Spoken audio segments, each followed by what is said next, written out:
Gwen Wasmund. I work for Hennepin County Libraries, and I work at Franklin Library. My role is a youth services librarian.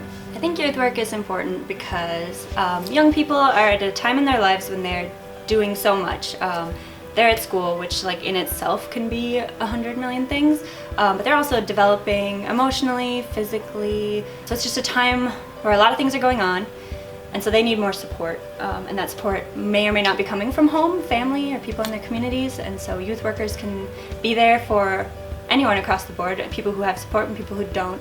Favorite thing about my job is the surprising moments. So I spend a lot of my time approaching youth and being hey, checking in with them, being how was your day? And sometimes it can feel like it's boring or I'm being annoying to them. But occasionally youth will seek me out, and then those moments make me feel really good. They'll come and want to tell me something, and it can be I lost my tooth today, and I'll be that's awesome, and it just feels really special when the youth, they come to you. There's you've established a relationship, you've made it to a point, it's that feeling, you're all right, we're going, it's working.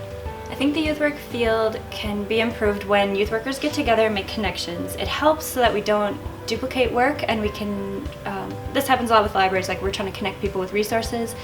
Youth workers can be the same, if it's not this space, what space, we're closed this day, but this space is open. If we can direct youth to that work, we'll make it stronger and better for youth across the board.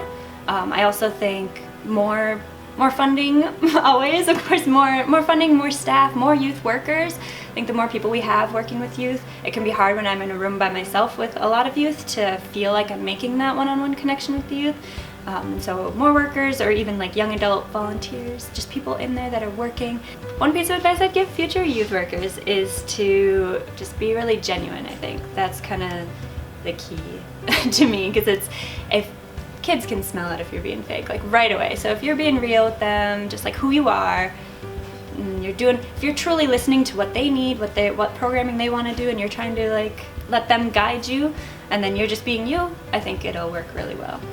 I have a lot of fun hobbies doing creative things, but right now I'm spending a ton of my free time, and it's fun, learning Spanish, because my kids, the youth that work here, not my personal children, the youth that work here, they inspire me every day. They, some of the youth, they speak 4 languages and don't think anything of it, and I only speak 1, and I'm just oh my gosh, I have a responsibility to speak more than 1 language, and that's ridiculous that I don't. And so they've inspired me to make myself better, and so I've been trying to study Spanish, and it's really fun. So watching movies, listening to podcasts or things in Spanish, and trying to really become fluent and bilingual.